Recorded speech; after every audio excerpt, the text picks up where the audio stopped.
হই হই। সো আজকে আমরা ক্লাসে পড়বো হচ্ছে বিদ্রোহী কবিতাটা, যেটা দিয়ে শুরু করলাম হই হই। সেটা হচ্ছে বিদ্রোহী কবি কাজী নজরুল ইসলামের অনেকগুলা নিকনেমের একটা।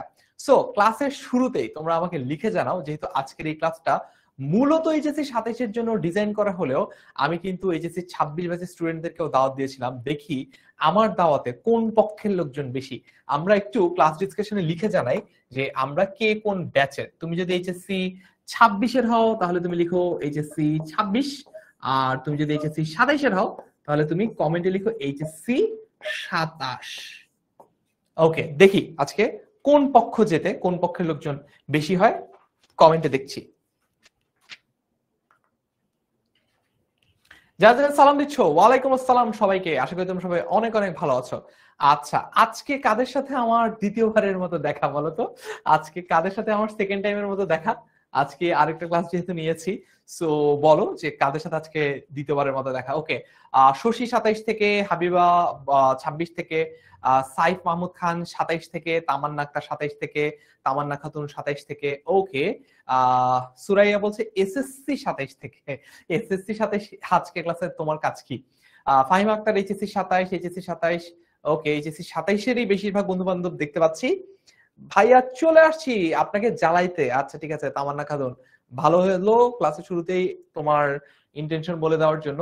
একটা গল্প দিয়ে শুরু করি আজকের ক্লাসটা। সেটা হচ্ছে, আমি যখন ছোটবেলায় আইডিয়াল স্কুলে পড়তাম, আমার শৈশব কেটেছে আইডিয়াল স্কুল অ্যান্ড কলেজে, আমার কৈশোর কেটেছে ঢাকা কলেজে, আর আমার যৌবন কেটেছে জাহাঙ্গীরনগর বিশ্ববিদ্যালয়ে। সো আমার শৈশবের গল্প। আমাদের ক্লাস টিচার ছিলেন শাহাবুদ্দিন মোল্লা স্যার। তো খুবই রসিক মানুষ, এবং আমি তোমাদেরকে যত ডায়লগ দেই না, যে ফর এক্সাম্পল এক্সিলেন্ট করতে গিয়ে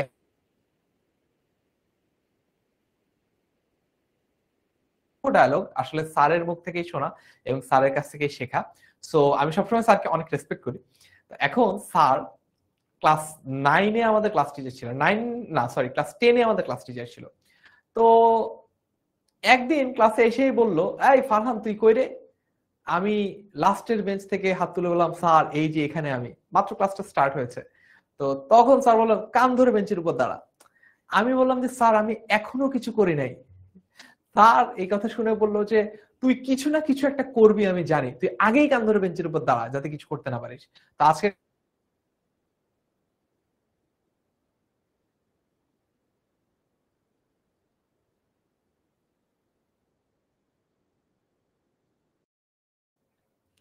গ্যাস এখন আমাকে দেখা যাচ্ছে তো।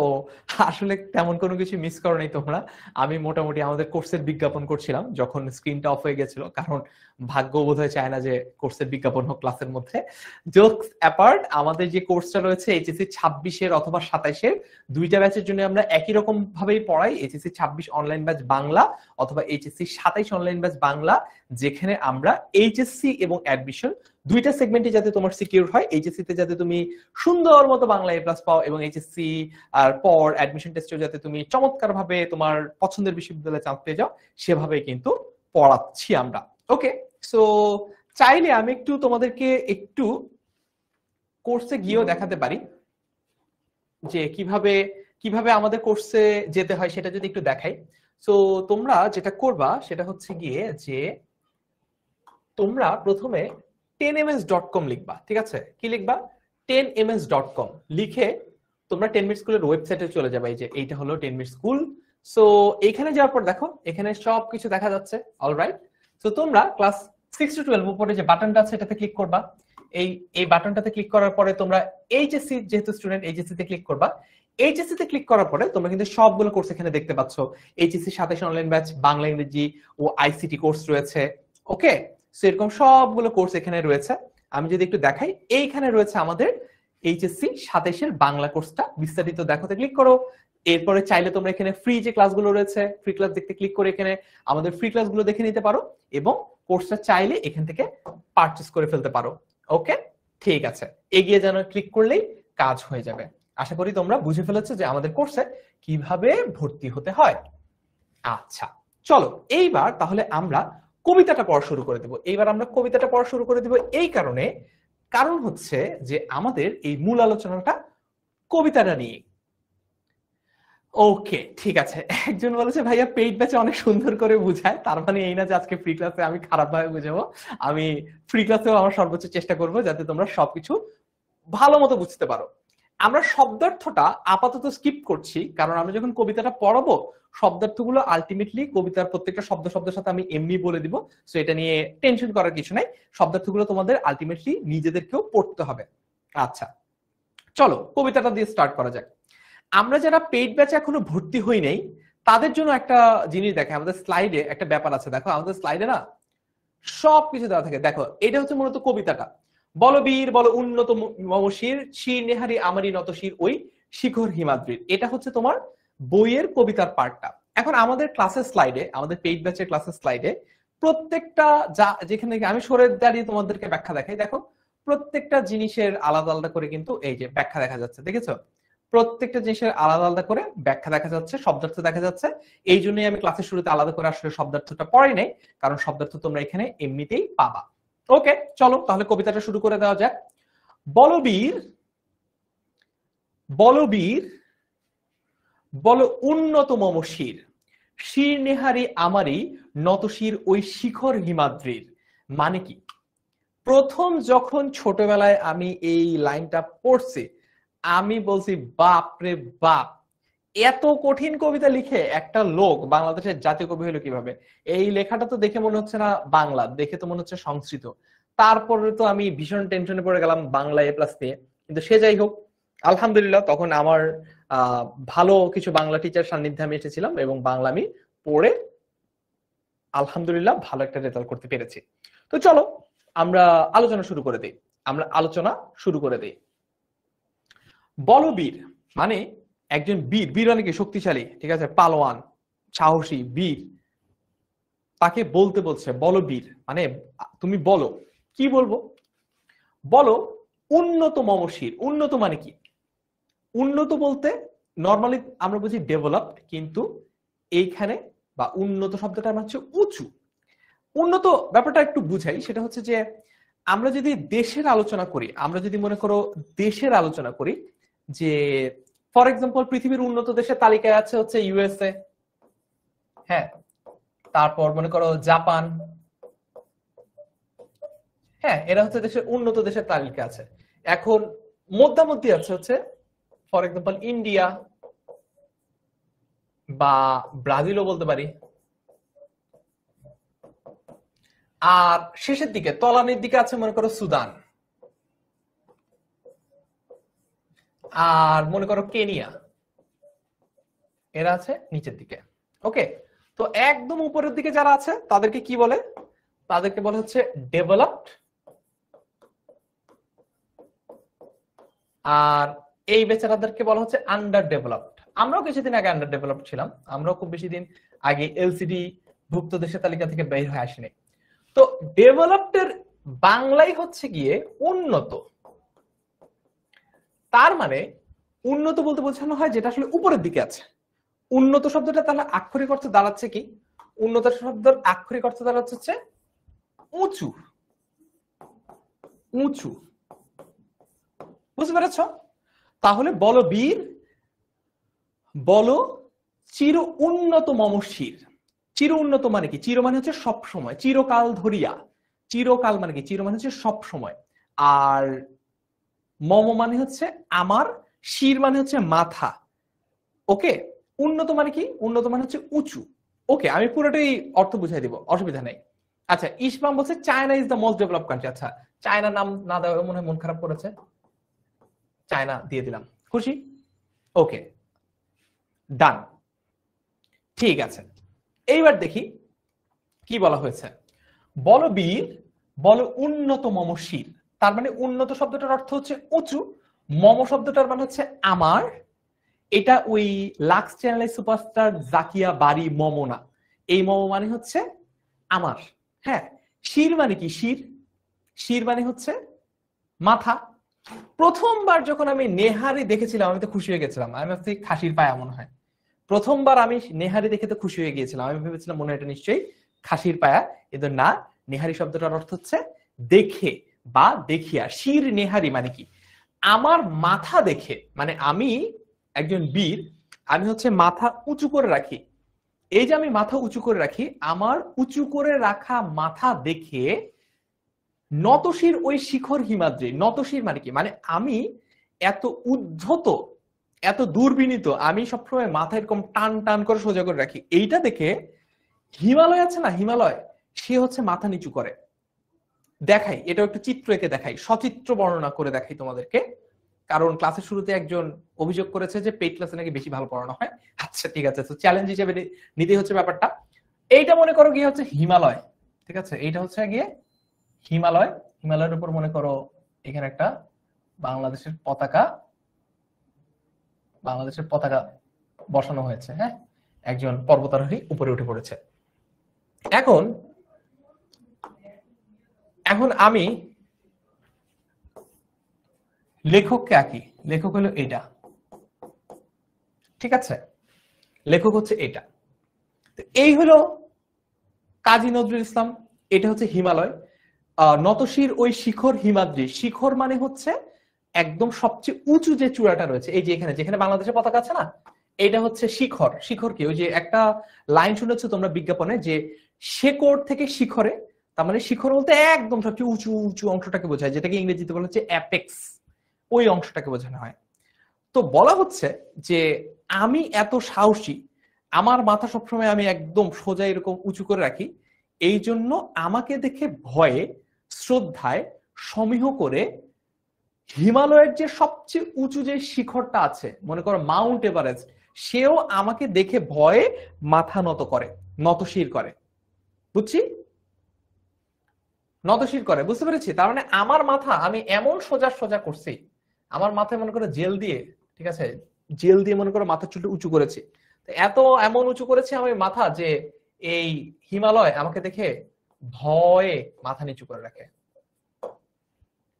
ওকে, বলবীর বল উন্নত মমশির, শির নেহারি মানে আমার মাথা দেখে, শির নেহারি আমারই, আমার মাথা দেখে, এটা আমারই মানে হচ্ছে আমার, নেহারি মানে হচ্ছে দেখে, শির মানে হচ্ছে মাথা, নত শির, নত মানে হচ্ছে নিচু করা, শির মানে মাথা, ওই শিখর হিমাদ্রির।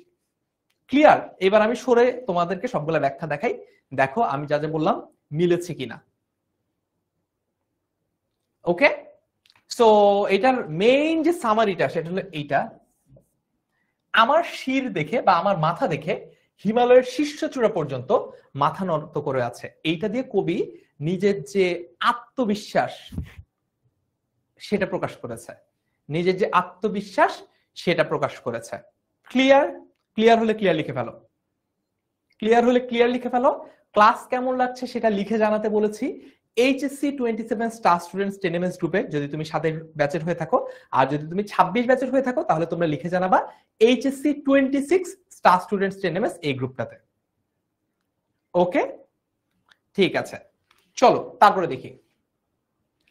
আমি চির দুর্দম দুর্বিনীত নৃশংস মহাপ্রলয়ের, আমি নটরাজ, আমি সাইক্লোন, আমি ধ্বংস। কি ভয়ঙ্কর। আচ্ছা, একটা একটা করে ব্যাখ্যা দেই। আমি চির দুর্দম, চির মানে তো সবসময়, এটা তো আমরা জানি, চির মানে সবসময়, এটা আমরা জানি, চিরকাল, চিরস্থায়ী, চিরপরিচিত। আচ্ছা, আমি চির দুর্দম, দুর্দম মানে কি, দুর্দম মানে হচ্ছে যাকে দমন করা অনেক কষ্ট। বঙ্গবন্ধু শেখ মুজিবুর রহমানের একটা কথা আমরা শুনেছিলাম না, যে আমরা যখন রক্ত দিতে শিখেছি, আমরা যখন মরতে শিখেছি, আমাদেরকে কেউ দাবিয়ে রাখতে পারবে না। এই যে দাবিয়ে রাখা, এইটার প্রমিত বাংলা হচ্ছে দমন করে রাখা, দমন পীড়নমূলক অভিযান, বুঝছো। চির দুর্দম মানে কি, চির দুর্দম মানে হচ্ছে যাকে দমন করা হয় সম্ভবই না অথবা অনেক কষ্ট। আচ্ছা, দুর্বিনীত, দুর্বিনীত হচ্ছে বিনীত আছে না, I am very humble, I am very humble toward my students, actually I am not. তো ওই বিনীত শব্দটার বিপরীত শব্দ হচ্ছে দুর্বিনীত, মানে একদম খাস বাংলায় যদি বলে বেয়াদব। কবি কাজী নজরুল ইসলাম নিজেই নিজেকে বলে, নিজেই নিজেকে বলছে আমি বিএসটিআই অনুমোদিত আন্তর্জাতিক মানের বেয়াদব। কে বলছে? কাজী নজরুল ইসলাম নিজে নিজে সম্পর্কে বলছে, এই যে আমি দুর্বিনীত। ওকে, মেনে নিলাম। তারপর বলে কি, আমি নৃশংস, মানে আমি খুবই ভায়োলেন্ট, আমি খুবই ভয়ঙ্কর, আমি খুবই হিংস্র, বাঘের মতো। দেখলেই কোনো যারে দেখি তারই খামচি দেই, ঠিক আছে, যাকে দেখি তারই ঘাড় মটকে দেওয়ার চেষ্টা করি। কে বলছে? কবি কাজী নজরুল ইসলাম নিজেই নিজের সম্পর্কে বলছে। এই ডেঞ্জারাস একটা লোক। মহাপ্রলয়ের আমি নটরাজ, আমি সাইক্লোন, আমি ধ্বংস। আচ্ছা, নটরাজ বলতে মূলত মহাদেব শিবকে বোঝানো হয়। হিন্দু ধর্ম অনুসারে, আমি একটা কম্পারেটিভ অ্যানালিসিস দিয়ে, একটা অ্যানালজি দিয়ে বুঝাই, don't take it too seriously, just একটু বোঝার জন্য বুঝো আর কি। আলাদা আলাদা ধর্মে এই পুরো মহাবিশ্ব শেষ হওয়ার আলাদা আলাদা বর্ণনা আছে, মানে পুরো মহাবিশ্ব ধ্বংস হয়ে যাওয়ার, শেষ হয়ে যাওয়ার একটা আলাদা আলাদা বর্ণনা আছে। যেমন ইসলাম ধর্ম অনুযায়ী যেটাকে বলা হচ্ছে কিয়ামত, একদম সবকিছু ধ্বংস হয়ে যাবে। অলরাইট, এখন হিন্দু ধর্ম অনুসারে এই সেম সিচুয়েশনটাকে বলা হচ্ছে মহাপ্রলয়। এটাকে কি বলা হচ্ছে? মহাপ্রলয়। এই মহাপ্রলয়ের কিয়ামতের যেরকম আলামত থাকে, এই মহাপ্রলয়ের একটা সিমটম বা একটা কম্পোনেন্ট কিংবা একটা উপাদান হচ্ছে এই নটরাজের নাচ। এই যে প্রলয়ের নৃত্য যেটাকে বলা হয়, এই নাচের সাথে এই যখন মহাদেব শিব যখন নাচবে, যাকে নটরাজ বলা হচ্ছে। আমি জানি না তোমরা ছোটবেলায় এই নাটারাজ এই কোম্পানির কলম পেন্সিল ব্যবহার করেছো কিনা, আমি করেছিলাম। আমি জানতাম না যে এটা আসলে নটরাজ থেকে এসেছে। নাটারাজ একটা ইন্ডিয়ান কোম্পানি, সো এটার কলম পেন্সিল ইরেজার এগুলো আমরা ব্যবহার করতাম। এখন মার্কেটে আছে কিনা জানি না, কারণ পেন্সিল দিয়ে তো আসলে লেখা হয়ই না, তো এই জন্য আমি জানি না। তোমরা এই কোম্পানি চিনে থাকলে জানাও। তো ওইখান থেকে এসেছে নটরাজ। আমি নটরাজ, আমি সাইক্লোন, আমি ধ্বংস।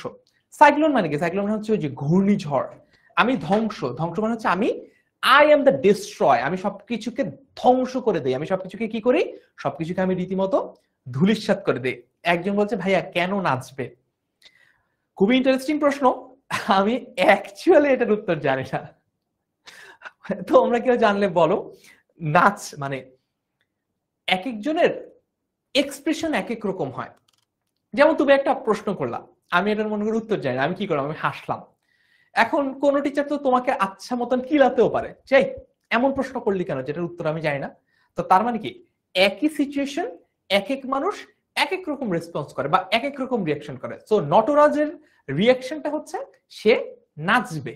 বুঝতে পেরেছ? মহাপ্রলয়ের মহানৃত্য। ওকে, বুঝলাম। এইবার চলো একটু দেখে নেই স্লাইডে যা যা কিছু আছে। সরে দাঁড়াই, দেখো দেখো তো মিললো কিনা যা বললাম তা। চিরদুর্দম, কখনো দমন করা যায় না এরকম। দুর্বিনীত মানে হচ্ছে বিনয়ী নয়, ওই যে বেয়াদব, শিষ্টাচার বর্জিত। নৃশংস মানে হচ্ছে নিষ্ঠুর। মহাপ্রলয় সৃষ্টির ধ্বংসকাল বোঝানো হচ্ছে। প্রলয়কালে সৃষ্টি দেবতা ব্রহ্মারও আয়ুর অবসান ঘটে, মানে সবকিছু শেষ হয়ে যায় তখন। নটরাজ বলতে মহাদেব শিবের আরেকটা নাম বোঝানো হয়েছে। এটা একটু অবজেক্টিভের জন্য মাথায় রাখো যে নটরাজ বলতে কাকে বোঝানো হয়েছে। নটরাজ বলতে কিন্তু শিবকেই বোঝানো হয়েছে। সৃষ্টির ধ্বংসকালে ধ্বংসের এই দেবতার ভয়ঙ্কর নৃত্যময় মূর্তি। এটা তোমরা চাইলে আমি তোমাদেরকে ক্লাসের পরে তোমাদের গ্রুপে নটরাজের একটা ছবি দিতে পারি। So there is a circle, এরকম একটা সার্কেল, সার্কেলের মধ্যে হচ্ছে এরকম করে নটরাজ নাচছে। তো দিবনের ছবিটা ইন্টারেস্টিং ছবি। হ্যাঁ, ওকে। তারপরে আমি সাইক্লোন, আমি ধ্বংস, ফুল যে পুরো যা বললো তার ব্যাখ্যা যদি দেখি, হিন্দু পুরাণ অনুসারে মহাদেব শিব গজাসুর ও কালাসুরকে নিধন করে তাণ্ডব নৃত্য করেছিল। মানে সেলিব্রেশন হয় না, সাকসেস সেলিব্রেশন, এরকম সেলিব্রেশন। তো পৃথিবীতে শান্তি প্রতিষ্ঠার লক্ষ্যে সব অপশক্তি ধ্বংস করতে কবিও শিবের মতো নিজেকে মহাপ্রলয়ের নটরাজ বলছেন। তার মানে সব অপশক্তিকে ধ্বংস করে দিয়ে সাকসেস সেলিব্রেশন করার জন্য এরকম নাচা হবে। ওকে, নৃত্যকলা। অধরা আক্তার একটা চমৎকার প্রশ্ন করেছে, ভাইয়া আপনি নজরুলের ফ্যান নাকি রবীন্দ্রনাথ ঠাকুরের ফ্যান? ভেরি ইন্টারেস্টিং প্রশ্ন। শুনো, আমি যখন ছোট ছিলাম আমি তখন কারোর ফ্যানই ছিলাম না, রবীন্দ্রনাথ ঠাকুরের ফ্যানও ছিলাম না, কাজী নজরুল ইসলামের ফ্যান ছিলাম না। কিন্তু আমি যখন বড় হলাম এবং আমি যখন বাংলা পড়ানোকে আমার ক্যারিয়ার হিসেবে বেছে নিলাম, তখন আমি আস্তে আস্তে কাজী নজরুল ইসলামের প্রতি অনুরক্ত হয়ে পড়লাম বা কাজী নজরুল ইসলামের ভক্ত হয়ে পড়লাম। কেন? কারণ কাজী নজরুল ইসলাম এমন কঠিন গল্প, এমন কঠিন কবিতা, এমন কঠিন প্রবন্ধ লিখছে যেটা বাংলা টিচারের সহায়তা ছাড়া স্টুডেন্টদের বোঝাটা খুবই দুষ্কর, খুবই কঠিন, অসম্ভব প্রায়। তার মানে আমার পেশাগত সাফল্যের একটি বড় অংশ যোগ করেছে কাজী নজরুল ইসলাম। কাজী নজরুল ইসলাম যদি সহজ ভাষায় হুমায়ুন আহমেদের মতো গল্প কবিতা লিখতো, তোমরা কেউ বাংলা পড়তে আসতা? সো এই জন্য আমি কাজী নজরুল ইসলামের ফ্যান, আমার কাজী নজরুল ইসলামের লেখা খুবই ভালো লাগে, বুঝতে পারছো? কারণ কাজী নজরুল ইসলামের লেখা দিয়েই স্টুডেন্টদেরকে ভয় দেখানো যায় এবং কনভিন্সড করা যায় যে যদি বাংলা প্রাইভেট না পড়ো তাহলে কিন্তু বাংলায় A+ মিস, বুঝছো? আচ্ছা, ওকে, ঠিক আছে। তারপরে দেখি, আল্লাহ, একজন বলছে স্যার এইচএসসি ছাত্রীদের ক্লাস কবে থেকে স্টার্ট হবে? এই মাস থেকে শুরু হয়ে গেছে তো, 1 তারিখ থেকে। তুমি এখনো কোর্সে ভর্তি হও নাই? তাড়াতাড়ি 1691 কল দিও। আচ্ছা, ওকে, বুঝলাম। এরপরে যাই, আমি মহাভয় আমি অভিশাপ পৃথ্বীর। বাই দ্য ওয়ে, এই স্লাইড গুলো কিন্তু তোমাদের ডেমো ক্লাসের জন্য যে আলাদা করে বানানো হয়েছে এরকম না, আমাদের পেইড ব্যাচের স্লাইডই এরকম।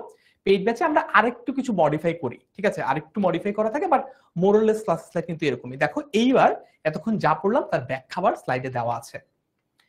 আমি মহাভয় আমি অভিশাপ পৃথ্বীর, এটা যদি মনে করো একটা খ নাম্বার প্রশ্নে আসে, খ অনুধাবনমূলক প্রশ্ন আসে যে এটা দিয়ে কবি আসলে কি বুঝিয়েছে, যে নিজেকে নিজে অভিশাপ কেন বলছেন? পৃথ্বীর মানে হচ্ছে পৃথিবীর। ওকে, দেখো, কাজী নজরুল ইসলাম বিদ্রোহী বীর, তার বীর সত্তা সত্য ও ন্যায়ের শক্তিতে অটুট। অটুট মানে হচ্ছে যেটা, মানে কি, মানে হচ্ছে না, আর টুট মানে হচ্ছে ভেঙে যাওয়া। টুটেগা নেহি মানে কি, ভাঙবে না, এরকম। আম্বুজা সিমেন্ট, টুটেগা নেহি। তো এই যে অটুট, এই যে অটুট, অটুট মানে হচ্ছে ভাঙবে না, এরকম, মানে শক্তিশালী। অসীম সাহসী কবি, আত্মবিশ্বাসে বলিয়ান, খুবই confident, to some extent over confident Kazi Nazrul Islam. আত্মজাগরণ উন্মুখ কবি, নিজেই নিজের বিশ্বাস, সদম্ভ, সদম্ভ মানে হচ্ছে খুবই অহংকারের সহিত, মানে হচ্ছে শহীদ বা সাথে, আর দম্ভ মানে হচ্ছে অহংকার, মানে খুব অহংকার নিয়ে নিজেই নিজের বীরত্বের ঘোষণা দিচ্ছে, মানে নিজেই নিজের শ্রেষ্ঠত্ব ঘোষণা করে দিচ্ছে, মানে আলেকজান্ডারের মতো নিজেই বলছে যে I am the hero, I am the king, এরকম। ওকে, তিনি বলেছেন আমার শরীর বা মস্তক প্রত্যক্ষ করে হিমালয়ের শীর্ষ চূড়া পর্যন্ত মাথা নত করে আছে, তিনি বিদ্রোহী, তাকে দমন করা কঠিন। ঠিক আছে, তিনি বিদ্রোহী, তাকে দমন করা কঠিন। না, নোট করা লাগবে না, আজকের ক্লাস তো is fun, free class is for fun. Free ক্লাসে আসবা, তোমরা মজা করবা, আমরা তো গল্প করার জন্য ফ্রি ক্লাসে আসি, তাই না? নোট করে কি হবে? ওকে, ঠিক আছে। তারপরে দেখি, তিনি শত্রুর কাছে উন্মত্ত, উন্মত্ত মানে হচ্ছে পাগল, ইনসেন, ক্রেজি। শিষ্টাচার বর্জিত মানে ওই যে বেদ্যপ, নির্দয়, কোন দয়ামায়াহীন এবং নিষ্ঠুর, খুবই নৃশংস। তিনি সৃষ্টির ধ্বংসকাল মহাপ্রলয়, যে প্রলয় সৃষ্টির দেবতার আসনও টুটে যায়, সৃষ্টির যে মহাপ্রলয়ের সবকিছুই ধ্বংস হয়ে যায়। অন্যায় অকল্যাণ অবসান কল্পে, অবসান হচ্ছে শেষ করার জন্য, অবসান মানে কি, অবসান হচ্ছে শেষ। তার বিদ্রোহ সাইক্লোন সদৃশ, সাইক্লোনের মতো, তা পৌরাণিক কাহিনী নটরাজের তাণ্ডবের সাথে তুলনীয়। তিনি নিজে ভয়শূন্য, অথচ অন্যায়কারীর জন্য তিনি মহাভয়। তার মানে তিনি নিজে ভয় পান না, কিন্তু অন্যকে ভয় দেখানোতে তার পারদর্শিতা রয়েছে, অন্যকে ভয় দেখানোর জন্য তার পারদর্শিতা রয়েছে। পৃথিবীর সমস্ত শোষক নির্যাতকের জন্য তিনি অভিশাপ স্বরূপ, তার মানে কারো রেহাই নাই। ঠিক আছে, কারো রেহাই নাই।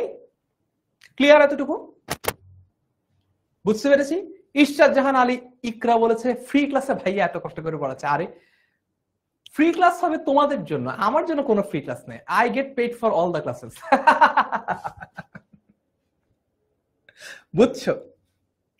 উন্মাদ বানেও পাগল, হ্যাঁ, উন্মাদ বানেও পাগল।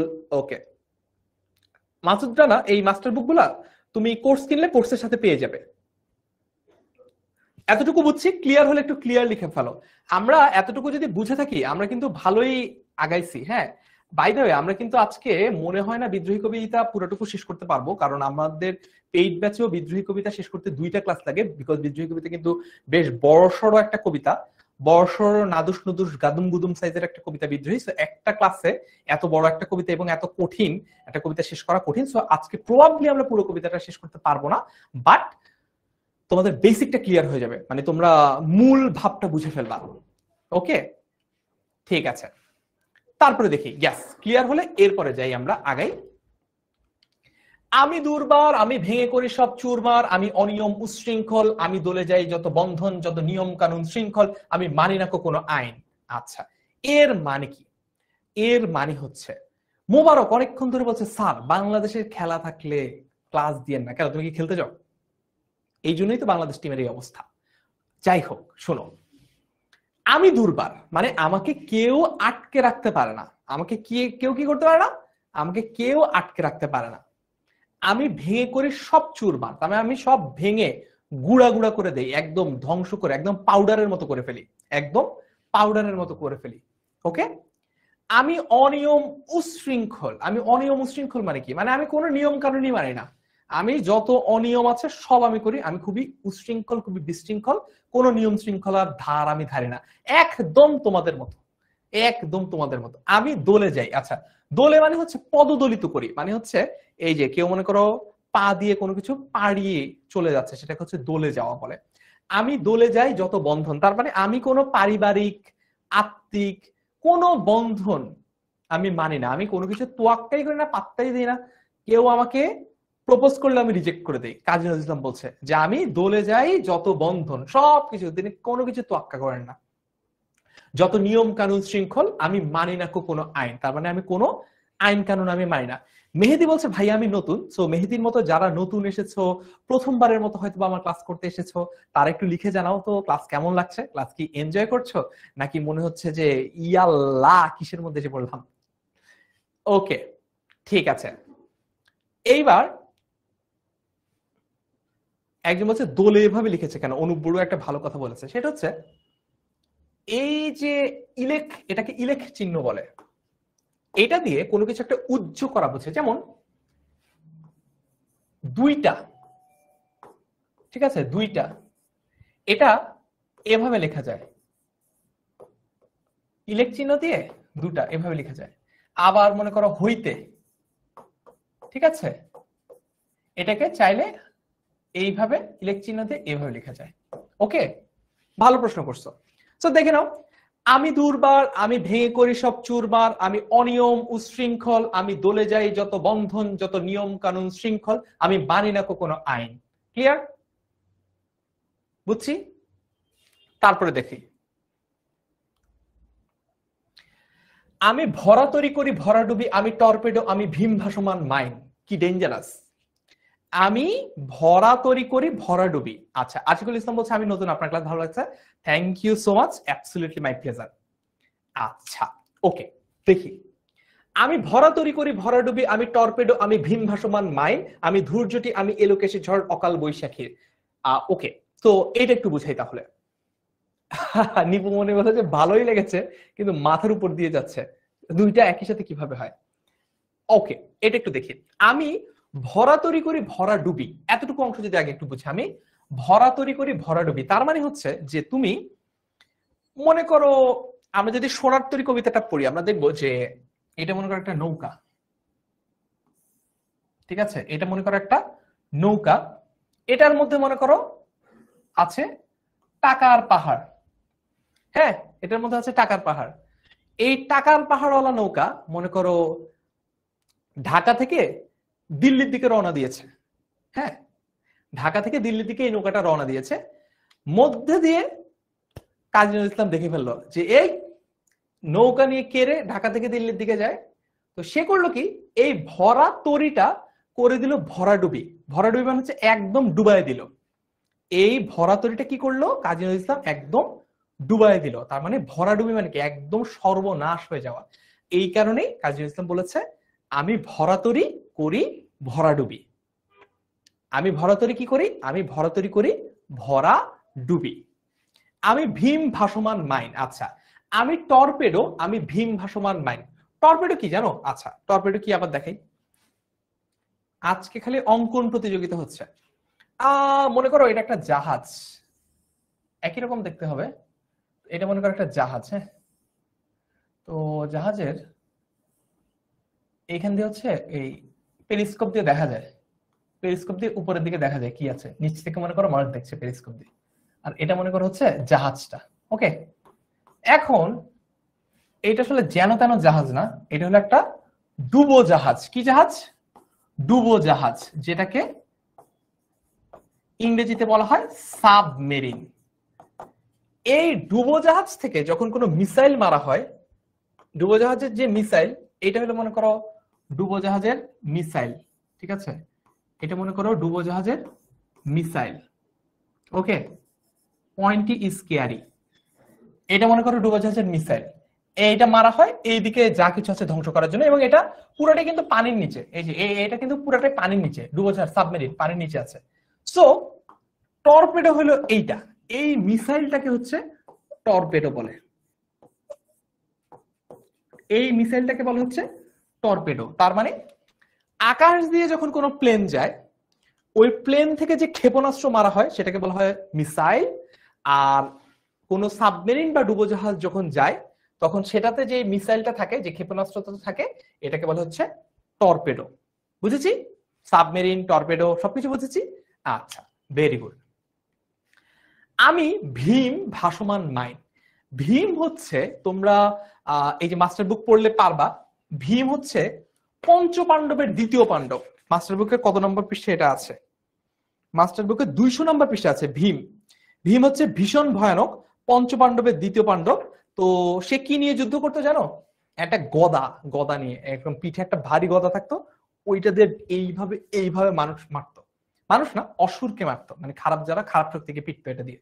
তো আমরা ছোটবেলার কার্টুনটা দেখেছি যে ভীম ভীম ভীম ছোটা ভীম ছোটা ভীম।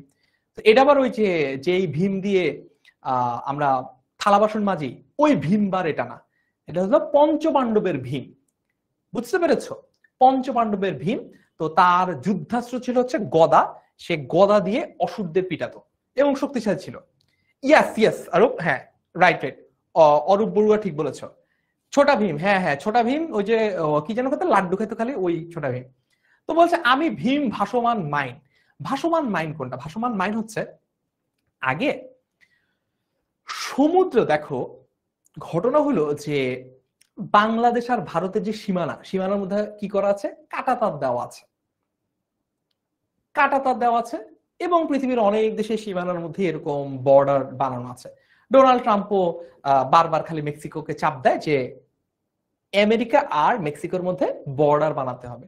তো চাপ দেয় আর বলে হচ্ছে এই টাকা নাকি দেওয়াল বানানোর টাকা আবার মেক্সিকোর কাছে সে চায়। তো সে যাই হোক, তার মানে কথা হলো যে এরকম স্থল বাউন্ডারির ক্ষেত্রে, বাউন্ডারি দেওয়া তো সহজ, একটা দেওয়াল বানানো বা হচ্ছে একটা কাঁটাতার দেওয়া, এইভাবে আলাদা করা যায়। কিন্তু সমুদ্রের মধ্যে যে বাউন্ডারি, সেটা কিভাবে আলাদা করবে? তখন আগে যেটা করা হতো, সেটা হচ্ছে, মনে করো ফর এক্সাম্পল বাংলাদেশের মানচিত্রটা কি, মনে করো এইটা হলো বাংলাদেশের মানচিত্র,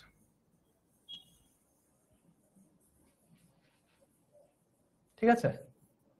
খুব একটা ভালো হচ্ছে না, তাতে কি, এই হচ্ছে কি, মনে করো মোরলেস বাংলাদেশের মানচিত্র। এখন এইদিকে কিন্তু সমুদ্র, এটা কিন্তু আমাদের আন্তর্জাতিক সীমা, কিন্তু এটা সমুদ্র, এটা হলো বঙ্গোপসাগর, বঙ্গোপসাগর।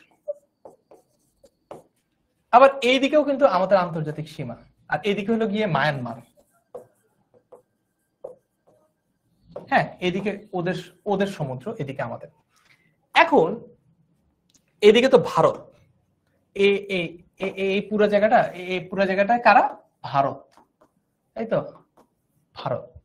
এখন এইদিকে তো ওদের সমুদ্র আছে, এই সাইডটাতে গুজরাট, গুজরাটের বন্দর টন্দর আছে। তো এইদিকে কি আছে?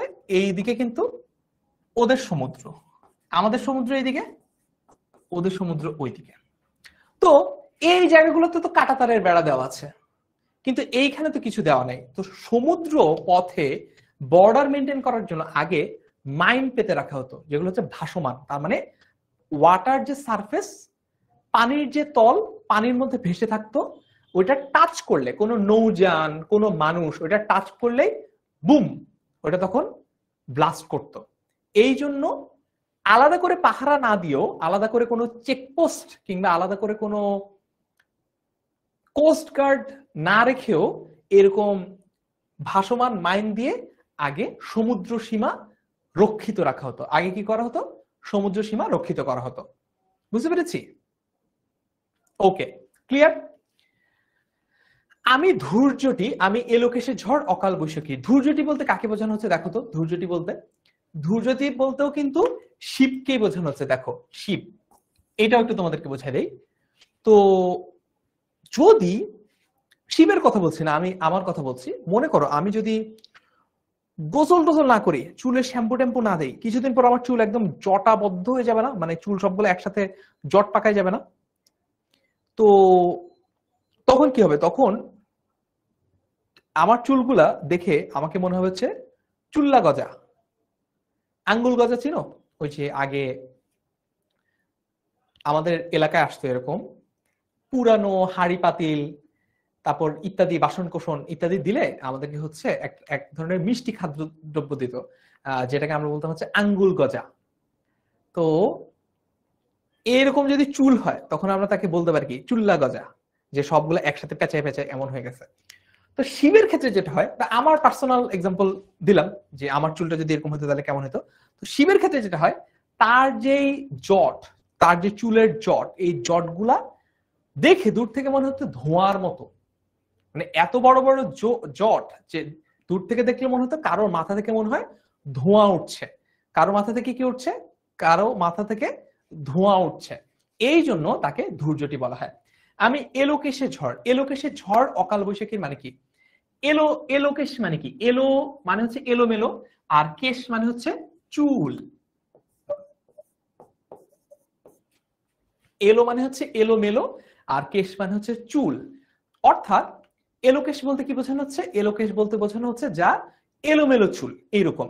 মানে যেই বৈশাখী ঝড়, এত বাতাস, যে চুল একদম এলোমেলো হয়ে যাচ্ছে, ঠিক আছে, চুল একদম এলোমেলো হয়ে যাচ্ছে, সেইটাকে বলা হচ্ছে এলোকেশের ঝড়।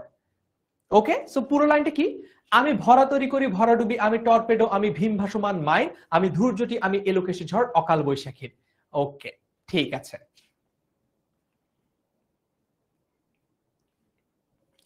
আমি বিদ্রোহী, নিজে সম্পর্কে নিজে বলছে, আমি বিদ্রোহী সুত বিশ্ববিধাত্রী, তার মানে আমি বিশ্ববিধাতার সুত, সুত শব্দটা মানে হচ্ছে পুত্র, সুত। আমরা এই কথাটা শুনেছি যে রাজপুত, রাজপুত, পুত মানে কি? না, এটা ডিপ জলের ডায়লগ না, পুত মানে হচ্ছে সুত, সুত, সুত মানে হচ্ছে পুত্র। সুত বিশ্ববিধাত্রীর মানে আমি বিশ্ববিধাতার পুত্র, আমি বিশ্ববিধাতার পুত্র। ওকে, ঠিক আছে। তারপরে দেখি, সো এইখানে তোমরা পুরো ব্যাখ্যাটা পাবা, ক্লাসের পরে ক্লাসের স্লাইড তোমার সাথে শেয়ার করবো, সো এখান থেকে পুরো ব্যাখ্যাটা তোমরা দেখে নিতে পারবা যে কি বলা হয়েছে, আসলে কি মিন করা হয়েছে। হ্যাঁ, আর পুরোটুকু তো আমি তোমাদেরকে বললামই। কোন বন্ধন কবিকে বাঁধতে পারে না, তিনি যেন ডুবোজাহাজ থেকে নিক্ষেপণযোগ্য অস্ত্র টর্পেডো, ওই যে সাবমেরিনের মিসাইল, সহজেই শত্রুর ভরতরি ভরাডুবি করতে পারেন। তিনি জটাধারী শিব ধূর্যটির মতো ধূম্ররূপী, মানে ধূম্র মানে হচ্ছে ধোঁয়া, ধোঁয়ার মতো তিনি। তার এলানো কেশ অকাল বৈশাখী ঝড়ের মতো, তিনি বিশ্ববিধাতার বিদ্রোহী পুত্র, তিনি বিশ্ববিধাতার বিদ্রোহী পুত্র। আচ্ছা, আলিফ বলছে সুশান্ত সিং রাজপুত, হ্যাঁ ভালো নাম বলেছো, ভালো অ্যাক্টর ছিলেন। বলবীর চির উন্নত মমশির, আমি সৃষ্টি, আমি ধ্বংস, আমি লোকালয়, আমি শ্মশান। তার মানে এখানে এসে কিছু কন্ট্রাডিক্টরি, বিপরীত, এই কবিতার এই অংশে এসে কাজী নজরুল ইসলামের মনে হলো যে আমি একটু বিপরীত শব্দ শিখাই মানুষজনকে। বিপরীত শব্দ, কেমন বিপরীত শব্দ শেখানো শুরু করলো? আমি সৃষ্টি, আমি ধ্বংস, দেখেছ? সৃষ্টির বিপরীত শব্দই হচ্ছে ধ্বংস। আমি লোকালয়, আমি শ্মশান। লোকালয় মানে হচ্ছে যেখানে অনেক মানুষ থাকে, আর শ্মশান মানে হচ্ছে যেখানে মানুষই থাকে না। বুঝেছো? ঢাকা ইউনিভার্সিটির অ্যাডমিশন টেস্টের জন্য ইম্পর্টেন্ট, শিখে নাও, পরীক্ষায় আসতে পারে, পরীক্ষায় আসতে পারে। আচ্ছা, মুহসিনা আমিন বলছে যারা তোমরা প্রথম ভাইয়া ক্লাস করছো তারা এই একটা ক্লাস করেই ভাইয়ার ফ্যান হয়ে যাবা। Thank you so much, it's absolutely my pleasure. Yes, class রেকর্ডও থাকবে। ইসান বলছে এত বড় ব্যাখ্যা, ব্যাখ্যা কিন্তু আমি সব মুখে বলেই দিয়েছি, তারপরেও আমার বলা ব্যাখ্যা তো তুমি আর নোট করতে পারো না, এত দ্রুত আমি কথা বলেছি। তো এই জন্য কেউ নোট করতে না পারলেও, আমাদের পেইড ব্যাচের কোনো স্টুডেন্ট নোট করতে না পারলেও তার যাতে আলাদা করে কোনো কষ্ট করতে না হয়, বা রেকর্ডেড ক্লাসটা আবার দেখে সময় নষ্ট করে যাতে নোট করতে না হয়, এই জন্য সব ব্যাখ্যা আমার ক্লাসের স্লাইডে দেওয়া আছে। বাট এটা কিন্তু মোরাললেস আমি মুখে বলছি, সো এমন না যে আমি যেই কথাটা বলছি আর স্লাইডে লেখা ব্যাখ্যা দুটো কিন্তু আলাদা না, একই কথা। এখানে পুরো ব্যাখ্যাটা আবার দেওয়া আছে। আমি অবসান, অবসান মানে হচ্ছে আমি শেষ। নিশা বসান মানে হচ্ছে নিশির অবসান, রাত্রের অবসান। মানে দুর্দিনকে আমরা কিন্তু অনেক সময় রাতের সাথে কল্পনা করি, রাতের সাথে তুলনা করি, মানে আমি খারাপ যত কিছু আছে, রাত এই কালো রাত কেটে যাবে। যেমন আমরা কিন্তু 1971 সালের যে 25 মার্চ এটাকে আমরা বলি হচ্ছে কালো রাত। কালো রাত বলতে কি বোঝানো হয়? রাত বলতে বোঝানো হচ্ছে খারাপ কিছু, এবং রাতের পরেই আমরা বলি হচ্ছে দিন আসে। তো আমি নিশি অবসান, মানে আমি রাত্রির অবসান ঘটাই, আমি রাত্রির অবসান ঘটাই। আমি ইন্দ্রাণী সুত, হাতে চাঁদ ভালে সূর্য, মম এক হাতে বাঁকা বাঁশের বাঁশুরি আর হাতে রণতুর্য। প্রশ্ন হচ্ছে যে এই ঘটনাটা আবার কি? ঘটনাটা কি বুঝতে পেরেছি? ইন্দ্রাণী মানে কি? ইন্দ্রাণী মানে হচ্ছে ইন্দ্রের স্ত্রী। ওকে, ইন্দ্রাণী মানে হচ্ছে ইন্দ্রের স্ত্রী। এখন ইন্দ্রের স্ত্রীর নাম কি? ইন্দ্রের স্ত্রীর নাম হচ্ছে শচী। কত পৃষ্ঠা আছে দেখি তো, মাস্টার বুকে কত পৃষ্ঠা আছে দেখি তো।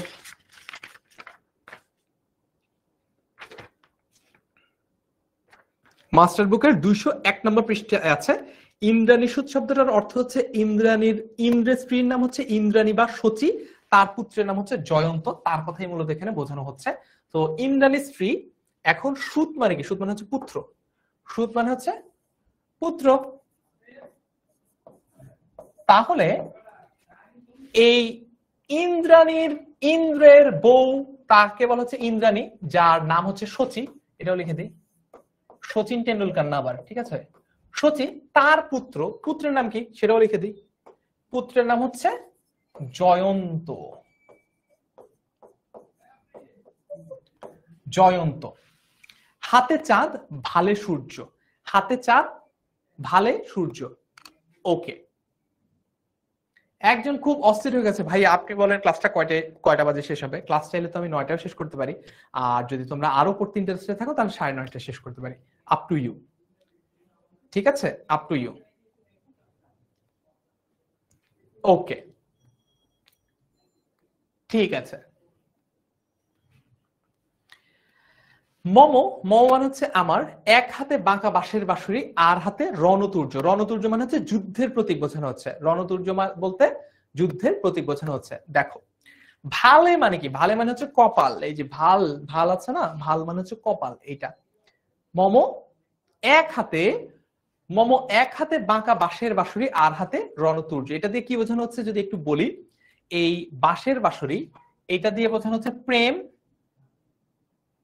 এই যে দেখো, এটা দিয়ে বোঝানো হচ্ছে প্রেম, প্রেমের কথা। আর তোমার ওই রণতুর্য দিয়ে বোঝানো হচ্ছে দ্রোহের কথা। দ্রোহ মানে কি? বিদ্রোহ, দ্রোহ, সংগ্রাম, যুদ্ধ, এইটা হচ্ছে, এইটা বোঝানো হচ্ছে। বুঝেছি? আচ্ছা, লাইনটা একটু দেখি। আমি অবসান নিশাবসান, আমি ইন্দ্রাণী সুত, হাতে চাঁদ ভালে সূর্য, মম এক হাতে বাঁকা বাঁশের বাঁশুরি আর হাতে রণতুর্য। আর হাতে কি? আর হাতে রণতুর্য। ওকে, ঠিক আছে। তারপরে দেখি, পুরা ব্যাখ্যাটা এখানে দেওয়া আছে। মম এক হাতে বাঁকা বাঁশের বাঁশুরি আর হাতে রণতুর্য বলতে আসলে কি বোঝানো হচ্ছে? যদি তোমার একটা খ নাম্বারে প্রশ্ন আসে, যদি একটা খ নাম্বার প্রশ্ন আসে তাহলে কি করবো? অনুধাবনমূলক প্রশ্নে বললো মম এক হাতে বাঁকা বাঁশের বাঁশুরি আর হাতে রণতুর্য বলতে কি বোঝানো হচ্ছে ব্যাখ্যা করো। যদি এরকম একটা সৃজনশীল প্রশ্ন আসে তাহলে দেখো কি লিখবো আমরা।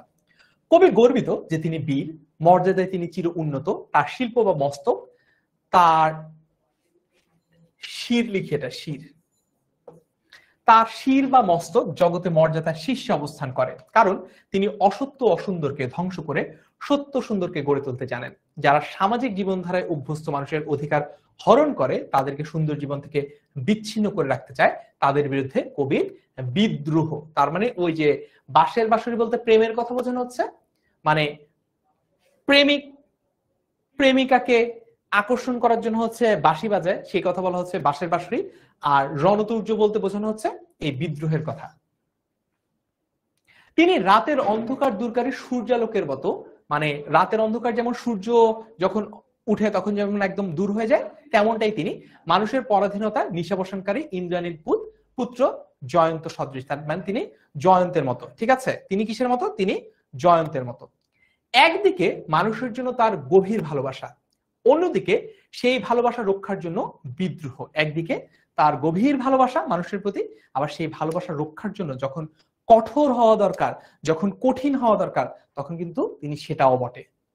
তাই তিনি এক হাতে বাঁকা বাঁশের বাঁশরি এবং অন্য হাতে যুদ্ধাস্ত্র নিয়ে, যেটা রণতুর্য বলা হচ্ছে, তিনি শত্রুর মুখোমুখি হতে উদ্যত এক বীর। রণতুর্য কি জানো?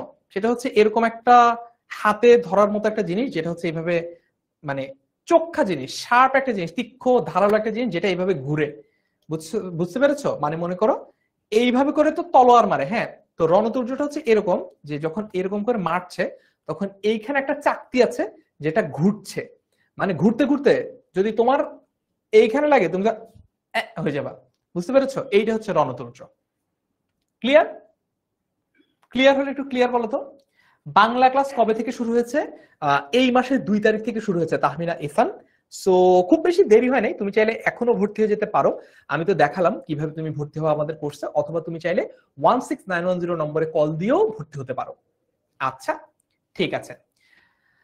হ্যাঁ 9:30 পর্যন্ত পড়ালে ভালো হয় একজন বলছে, আবার অনেকে বলছে 9টা পর্যন্ত পড়ালে ভালো হয়, বাংলাদেশে নাকি খেলা চলছে। এ কি সর্বনাশ!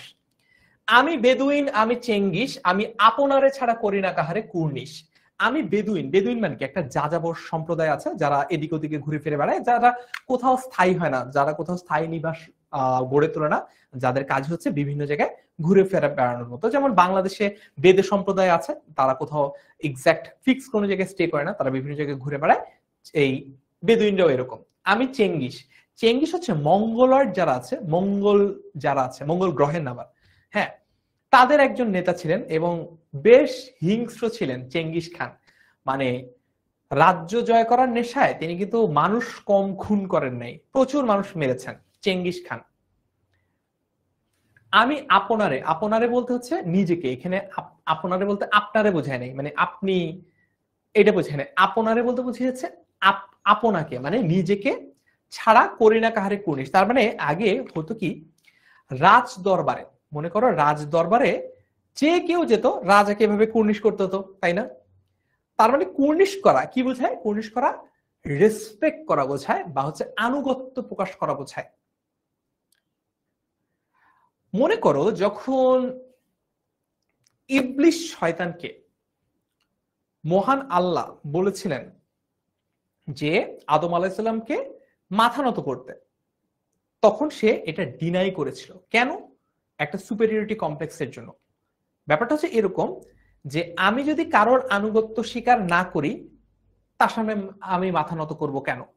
তো এই জায়গাটায় কবি বলার চেষ্টা করছেন আমি আপনারে ছাড়া করি না কাহারে কুর্নিশ। তার মানে আমি কারো আনুগত্য স্বীকার করি না। কুর্নিশ বলতে, কুর্নিশ শব্দটার আক্ষরিক অর্থ হচ্ছে এইভাবে করে মাথা নত করা, রাজ দরবারের আগে যেটা প্রজা বা অন্য কেউ করতো। কিন্তু এখানে বলা হচ্ছে যে আমি আপনারে ছাড়া কাউরে করি না কুর্নিশ। এই শব্দটার মানে হচ্ছে যে আমি নিজেকে ছাড়া কাউকে তোয়াক্কা করি না, পাত্তা দেই না, সমীহ করি না, কারোর আনুগত্য স্বীকার করি না, কারোর কথা জেনে বুঝে শুনে আমি চলি না। ওকে, ঠিক আছে। আচ্ছা আফরা, তুমি যে কোনো ভাবে বই অর্ডার করতে পারো, নিজেও সরাসরি তোমার কেনা কোর্স থেকে অর্ডার করতে পারো, আবার চাইলে 16910 নম্বরেও কল দিয়ে নিতে পারো, কোনো সমস্যা নেই। ওকে ঠিক আছে। হ্যাঁ ফারিয়া আক্তার ঠিক বলেছে, সিজদা করে নাই দেখে এই পরিণতি ইবলিশের, রাইট।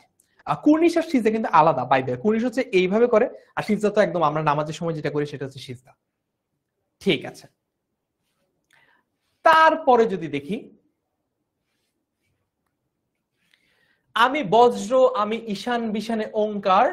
তার মানে আমি বজ্র বলতে একদম বাজ, মানে যে বিদ্যুৎ চমকায় বাতাসে, ওইটার কথা বলছে। আমি ঈশান একটা দিকের কথা, আমি ঈশান বিশানে ওঙ্কার।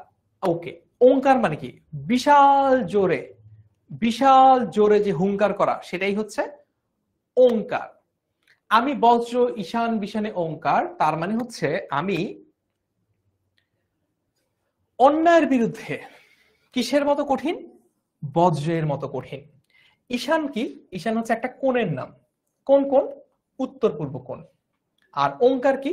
ওঙ্কার হচ্ছে ওই যে খুব জোরে হুঙ্কার, খুব জোরে হুঙ্কার, এটাই হচ্ছে ওঙ্কার। ওকে, আমি ইসরাফিলের সিংহার মহাহুঙ্কার। ইসরাফিল আলাইহিস সালামের কাজ কি? যখন কিয়ামতের সময় হয়ে যাবে, পুরো পৃথিবী মহাবিশ্ব ধ্বংস করে দেওয়ার যখন সময় হয়ে যাবে, মহান আল্লাহর ইচ্ছায় বা তার আদেশে ইসরাফিল আলাইহিস সালাম একটা এরকম এরকম একটা বাদ্যযন্ত্র আছে, বাদ্যযন্ত্রটা একটু দেখাই, একে দেখাই, তোমরা মনে হয় চিনো এমনিতে। তো আগে যুদ্ধের সময় বাজানো হতো এটা। এইখানে একটা ছোট এই, ঠিক আছে, এদিকে বড় ফু দেওয়ার একটা জায়গা আছে, এইখানে মনে করো একজন ফু দিচ্ছে, ঠিক আছে। আগে যুদ্ধে এরকম হতো, যুদ্ধে দুই পক্ষ মুখোমুখি দাঁড়াতো, তখন এভাবে সিংগায় ফু দেওয়ার দিলেই যুদ্ধ শুরু হয়ে যেত, বুঝছো, এটা হলো সিংগা। তো এখন ঘটনা হলো যে ইসরাফিল আলাইহিসসালামও এরকম যখন একটা সিংগায় ফু দিবেন তারপরে আসলে কিয়ামতটা হবে, বুঝেছো? ওকে, তো তার কথা বলা হয়েছে এখানে, পুরো ব্যাখ্যা লেখা আছে পবিত্র কোরআন অনুযায়ী। আল্লাহর হুকুমে ইসরাফিল আলাইহিস সালাম সিংহে ফু দিলে পৃথিবী ধ্বংস হয়ে যাবে। একইভাবে কবি অন্যায় অত্যাচারের বিরুদ্ধে হুঙ্কার স্বরূপ নিজেকে ইসরাফিলের সিংহার সাথে তুলনা করেছেন। পবিত্র কোরআনে উল্লেখিত বিশিষ্ট ফেরেশতার নাম ইসরাফিল আলাইহিস সালাম। তিনি বৃষ্টি ও খাদ্য উৎপাদনের দায়িত্বপ্রাপ্ত, মানে রিজিকের বন্টন করেন তিনি। কিয়ামত প্রলয়কালে হযরত ইসরাফিলের সিংহা ব্যবহৃত হবে। কবি এখানে ধ্বংসের প্রতীক বোঝানোর জন্য ইসরাফিলের সিংহার উল্লেখ করেছেন। বুঝতে পেরেছি? ঠিক আছে।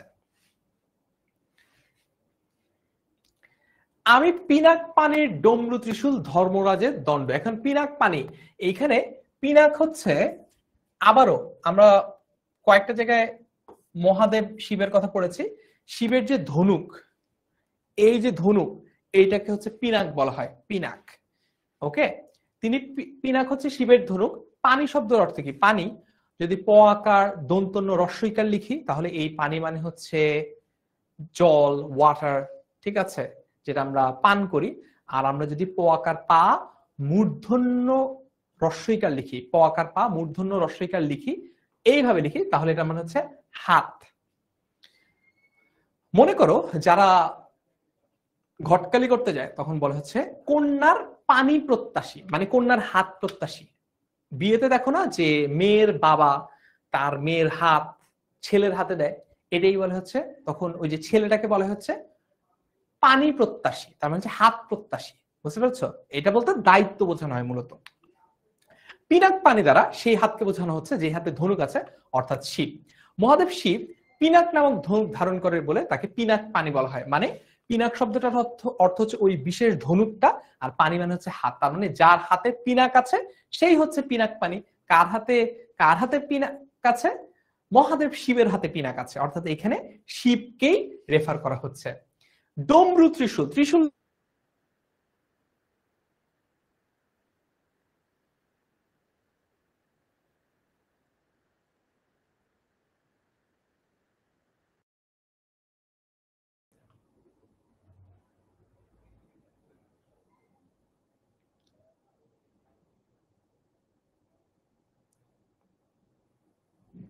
হা হা, কাজী নজরুল ইসলামের মতো একটু ঘুরে আসতে গিয়েছিলাম, দেখা যাচ্ছে। এই সিচুয়েশনকে বলা হচ্ছে টুকি। All right, I am back. এই পর্যন্ত তো আমরা বুঝলাম, তাই তো? এই পর্যন্ত তো আমরা বুঝলাম যে এখানে কি কি বোঝানো হয়েছে। আমি চক্র ও মহাশঙ্খ, আমি প্রণবনাদ প্রচন্ড।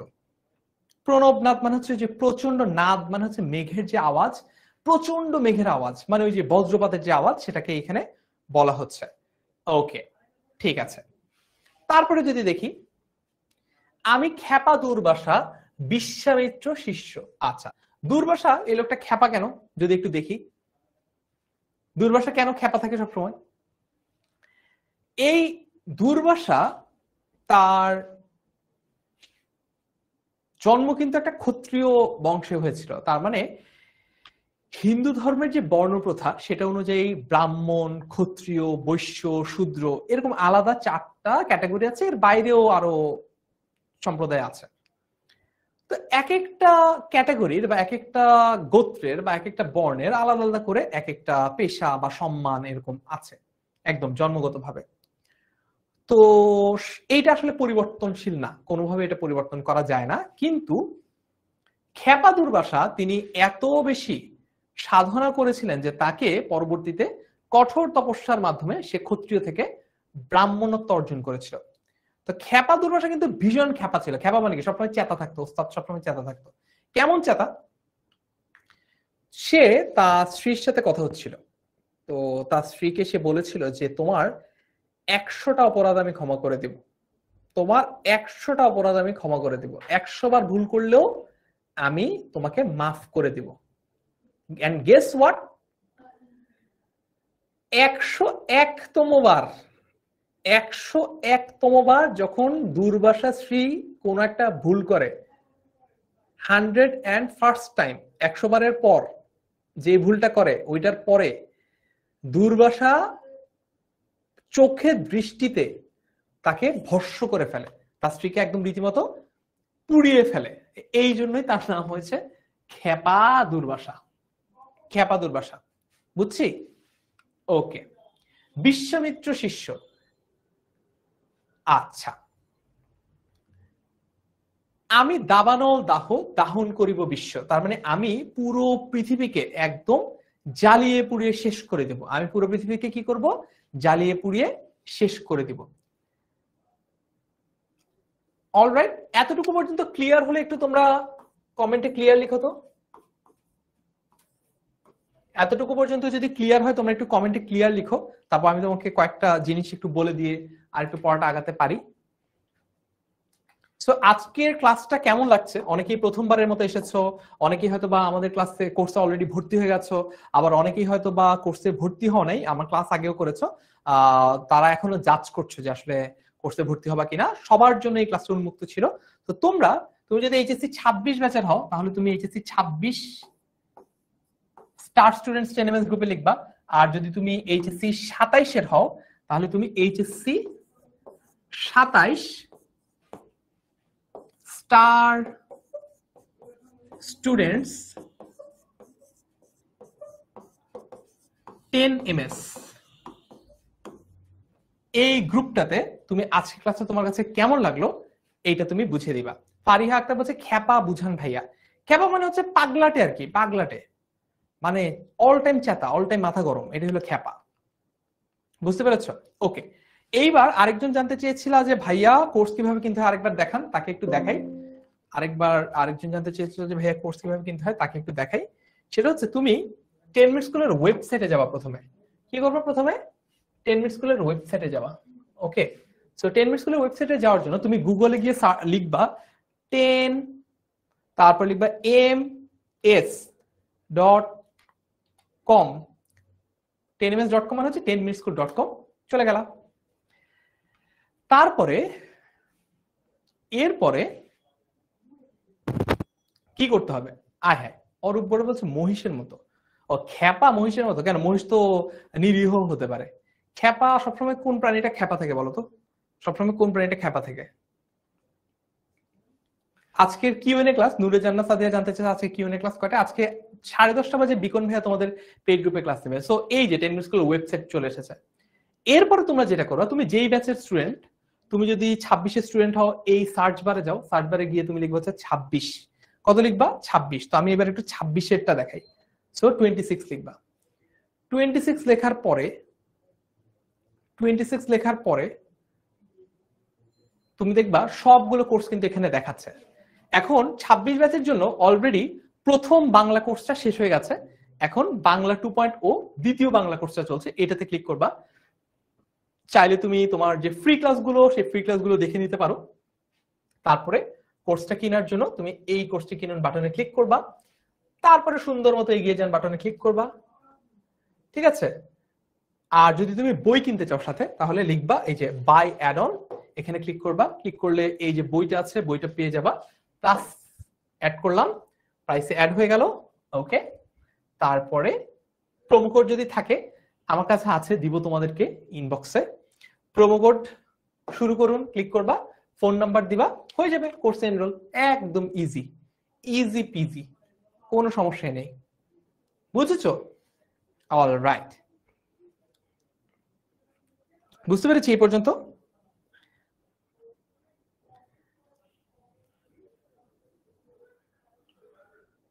বুঝছি এই পর্যন্ত? এখন আমি একটা পোল করি, সেটা হচ্ছে তোমরা কি ক্লাস 9:30 পর্যন্ত করবা নাকি এখন ছুটি চাও? সো পোলটা হচ্ছে এইটা। পোলে আমি লিখি do you want to end the class now. আমি তোমাদেরকে প্রশ্নটা দিয়ে দিই। তারা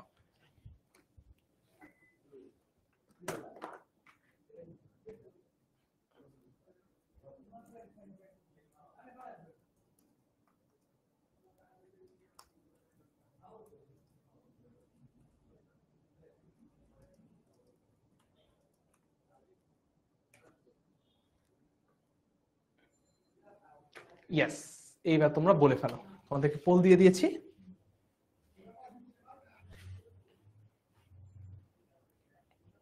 ওই যে কেউ কেউ ছুটি যাচ্ছে, আল্লাহ, একজন বলছে 10টা পর্যন্ত চাই, আমি বাসে যাবো না আজকে। আবার 10:30 থেকে কিন্তু তোমাদের পেইড ব্যাচে তোমাদের কিন্তু বিলাসী গল্পটা তোমাদের বিকন ভাই আবার পড়াবে। সো পোল দিয়ে দিয়েছি, তোমরা নিজেরাই ভোট দাও। আমি দেখি যে আসলে মেজরিটি কি চায়, মেজরিটি কি ছুটি চায় নাকি মেজরিটি আরো পড়তে চায়। Let me C.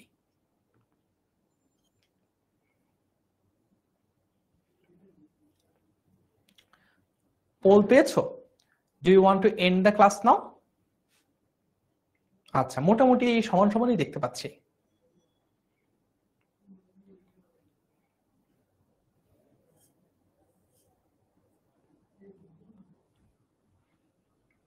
আচ্ছা, 50-50, হাউ কাম?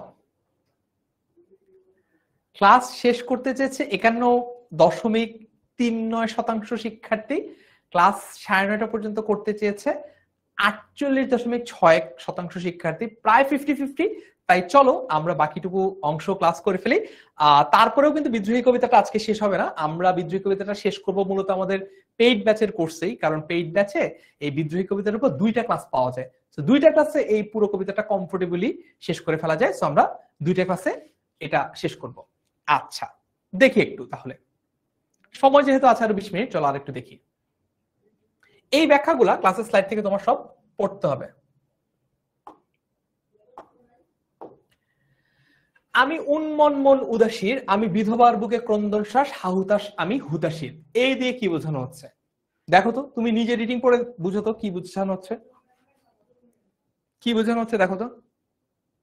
কুইজ আমি নিতে পারি, হ্যাঁ কুইজও নেওয়া যায়, নিব। আচ্ছা, এতটুকু বুঝে এরপর আমরা পোলে চলে যাব, এরপর টানা আমরা পোল সলভ করব। রাইট, ভালো কথা বলেছো। এরপর আমরা টানা পোল সলভ করব, প্রশ্ন সলভ করব। বিধবার বুকে ক্রন্দন শ্বাস, তার মানে হচ্ছে একমাত্র সম্বল, বিধবার একমাত্র সম্বল যে আমি সেই একমাত্র সম্বল হয়ে থাকতে চাই। আমি হুতাশীর, হাউতাস যে হায় হতাশা প্রকাশ করে তাকেই বলা হচ্ছে হা হুতাশী, হা হুতাশী। বুঝছো? কবি বিধবার বুকে, এখন এই পুরো লাইনের ব্যাখ্যা এখানে আছে। কবি বিধবার বুকে ক্রন্দন শ্বাসের যন্ত্রণাকে অনুভব করেছে। এখানে পীড়িত মানুষের প্রতি কবি সহানুভূতি প্রকাশ করেছে। তার মানে যার কোনো সহায় সম্বল নাই, যার কিচ্ছু নাই, একজন ওই যে বিধবার বুকের ক্রন্দন শ্বাস, তার মানে একজন বিধবা যার স্বামী মারা গেছে, যার হয়তো বা কোনো সহায় সম্পত্তি নাই, সে কিভাবে বেঁচে থাকবে, কিভাবে দিন যাপন করবে কিচ্ছু জানে না, সেই মানুষটারও যে মনের দুঃখ, জ্বালা, যাতনা, কষ্ট, অসহায়ত্ব, সেগুলো অনুভব করেছে কে? কবি কাজী নজরুল ইসলাম। বুঝতে পেরেছো? ওকে, চলো এইবার ক্লাসটা কিভাবে পাবো? ক্লাসটা আমি আমাদের পেইড ব্যাচের গ্রুপে, ফেসবুক গ্রুপে দিয়ে দিব, চিন্তা করো না। আমি চলো এবার কিছু প্রশ্ন সলভ করি। লেটস সি আমরা প্রশ্ন পারি কিনা।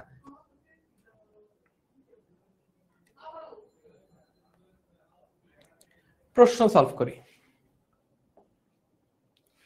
1 নম্বর, বিদ্রোহী কবিতা কবি বিশ্বকে নিক্ষত্রিয় করতে চান কেন? দেখি এটা পারি কিনা। নিক্ষত্রিয় মানে হচ্ছে যুদ্ধবিহীন করতে চান কেন, যুদ্ধবিহীন করতে চান কেন, দেখি একটু। ওকে, প্রশ্ন নাম্বার 1,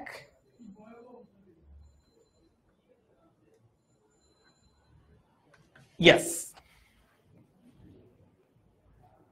হ্যাঁ ফারিয়া আক্তার, আমি তোমার সাথে একমত। কাজী নজরুল ইসলাম তোমাদের অবস্থা খারাপ করার জন্য এত কঠিন কবিতা লিখেছে, কিন্তু আমার মনে হয় কাজী নজরুল ইসলাম যখন এই কবিতাগুলো লিখছে তখন তিনি মনে হয় চিন্তাও করে নাই যে তার কবিতা 100 বছর পরেও বাংলাদেশের পাঠ্যপুস্তকে অন্তর্ভুক্ত করা হবে এবং স্টুডেন্টদেরকে বাধ্য করে এই কবিতাগুলো পড়ানো হবে। যদি তিনি জানতেন যে স্টুডেন্টদেরকে অপশন দেওয়া হবে না, বাধ্য করা হবে কবিতাগুলো পড়ার জন্য, আমার মনে হয় তিনি এই কবিতা লিখতেন না, বা কবিতার নিচে ডিসক্লেমার লিখে দিতেন, ইহা বাধ্যগতভাবে না পড়াইবার অনুরোধ রইল।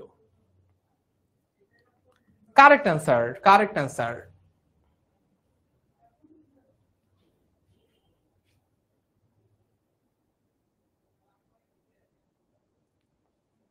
আচ্ছা, কারেক্ট অ্যান্সার থুক্কু একটু ভুল হয়েছে, কারেক্ট অ্যান্সার হচ্ছে সি।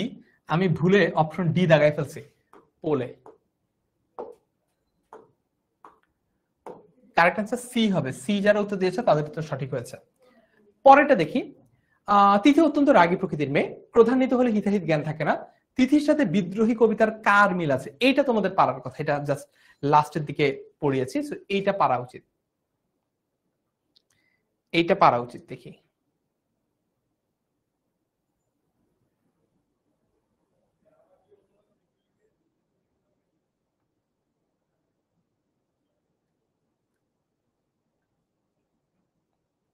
এইটা যার হাতে ধনুক থাকে সেই হবে, এটা যার হাতে ধনুক থাকে সেই হবে। এটা কার হাতে ধনুক থাকে বলতো? তিথি অত্যন্ত রাগের প্রধানিত হলে ইত্যাদি গান থাকে না, তিথির সাথে বিদ্রোহী কবিতায় কার মিল আছে? চেঙ্গিস খান হবে না, আলেকজান্ডার তো পুরো কবিতায় পাই নাই, নটরাজ তো আসলে নাচে, তো নটরাজও না, একটাই বাকি আছে পিনাক পানি। কারেক্ট অ্যান্সার কি? পিনাক পানি। ঈশাজাহান আলী ইকরা, আমি আসলে ভুলে, তোমরা মাঝে মাঝে ভুলে মিসপ্রেস করো না, আমি ভুলে সি দাগাতে গিয়ে পোলের কারেক্ট অ্যান্সার ভুলে ডি দাগিয়ে দিয়েছিলাম, এই জন্য ভুল হয়েছে, sorry, I am extremely sorry. থুক্কু ভুল হয়েছে, পেরেছি এটা, ওকে, ভেরি গুড। বিদ্রোহী কবিতার রচনার শতবর্ষ পূর্ণ হয়েছে কবে? কত সালে এটা প্রকাশিত হয়েছিল? আমার মনে হয় 1922 সালে। সো দেখি তোমাদের কি মনে হয়।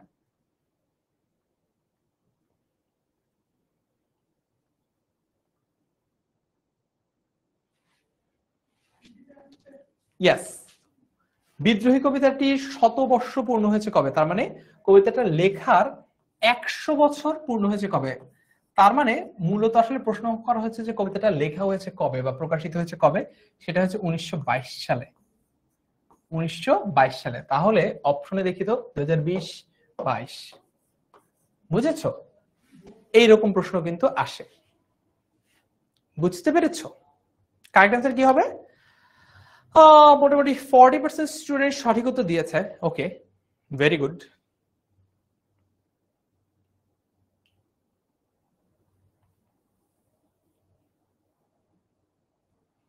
2022 is the correct answer, yes. পরের প্রশ্নটা কি? আমি দোলে যাই, এই যে ইলেক্ট চিহ্ন হবে একটা, আমি দোলে যাই যত বন্ধন যত নিয়ম কানুন শৃঙ্খল, এই পংক্তির মাধ্যমে কি বোঝানো হয়েছে? কি বোঝানো হয়েছে? এটা কত নম্বর প্রশ্ন? 4 নম্বর প্রশ্ন। দেখি এটাতে আমি বলবো ফার্স্ট সেকেন্ড থার্ড কারা হয়েছে।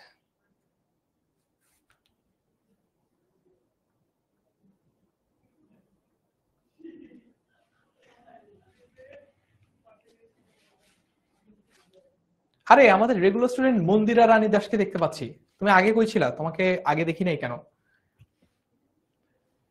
কবির কোনো পরোয়া নেই, কবি নির্ভর, কবি নির্দ্বান্দিক, কবি মুক্ত। কবি মুক্ত এটা হবে না, এটাও হবে না, এটাও হবে না, this should be the correct answer. কবির কোনো পরোয়া নেই, কবির কি নেই? কবির কোনো পরোয়া নেই।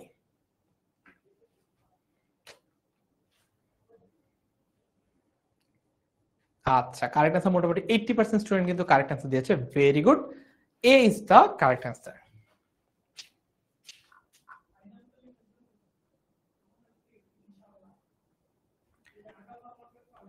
সো ফার্স্ট হয়েছে নূরে জান্নাত সাদিয়া, সেকেন্ড হচ্ছে ফারিহা আক্তার এবং থার্ড হয়েছে সুবর্ণা সিনহা। কংগ্রেচুলেশনস তোমাদের তিনজনকে। পরের প্রশ্ন যদি দেখি, কার ক্রন্দন রোল আকাশে বাতাসে ধ্বনিবে না বলে বিদ্রোহী কবিতার কবির কামনা অবমানিতের উৎপীড়িতের অত্যাচারিতের নাকি হতদরিদ্রের? যবে উৎপীড়িতের ক্রন্দন রোল আকাশে বাতাসে ধ্বনিবে না, কি যেন একটা লাইন দিয়ে কবি শেষ করেছে কথাটা,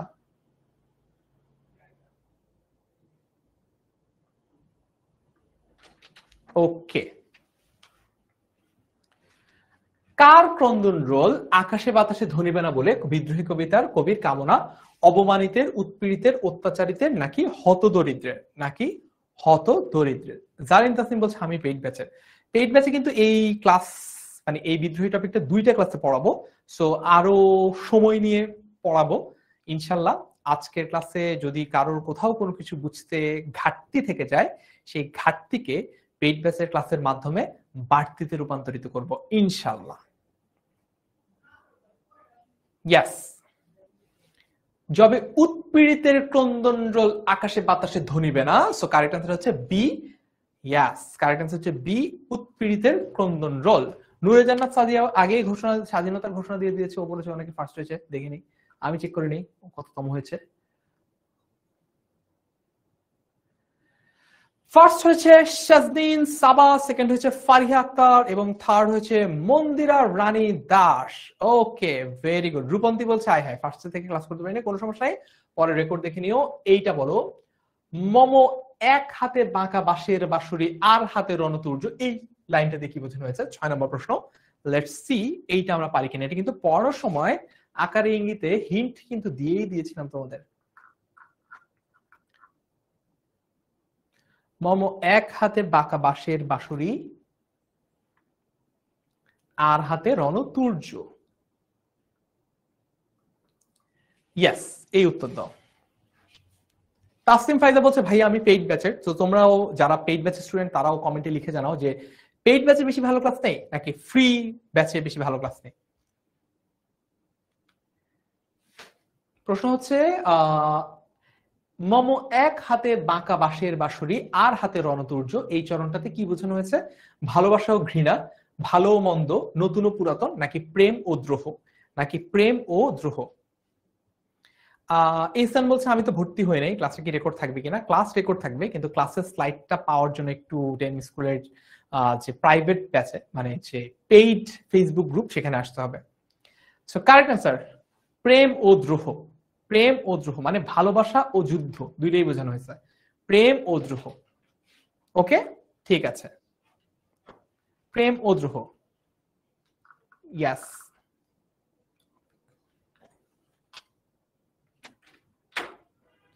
সো কারেক্ট অ্যান্সার হচ্ছে ফার্স্ট, আচ্ছা কারেক্ট অ্যান্সার হচ্ছে 4 ডি। ফার্স্ট হচ্ছে মুনতাসির তাবাসসুম, সেকেন্ড হচ্ছে সাবরিনা আফরিন এবং থার্ড হচ্ছে নেহা। তোমাদের তিনজনকে অনেক অনেক কংগ্রেচুলেশন। অলরাইট, সো এই ক্লাসের স্লাইড কিন্তু আরো অনেকগুলো প্রশ্ন আছে, যে স্লাইডটা আমি আজকের ক্লাসের পরে আমাদের যে ফেসবুক গ্রুপটা রয়েছে পেইড ব্যাচে সেখানে দিয়ে দিব। তোমরা চাইলে সেখান থেকে স্লাইডটা সংগ্রহ করে সবগুলো প্রবলেম বা সবগুলো প্রশ্ন পরবর্তীতে সলভ করে নিতে পারো। আশা করি আজকের ক্লাসটা তোমরা যারা করলা তোমাদের কাছে আমাদের ক্লাসটা ভালো লেগেছে। সো চাইলে এখনই 1699 নম্বরে কল দিয়ে সর্বোচ্চ ডিসকাউন্টে ভর্তি হয়ে যেতে পারো, আর না হলে অপেক্ষা করতে পারো আফসোসের, ক্লাস মিসের এবং এ প্লাস মিসের। দেখা হবে ইনশাল্লাহ ফ্রি অথবা পেইড যে কোনো ব্যাচের ক্লাসে। সে পর্যন্ত সবাই ভালো থেকো, সুস্থ থেকো। আসসালামু আলাইকুম, আল্লাহ হাফেজ সবাইকে।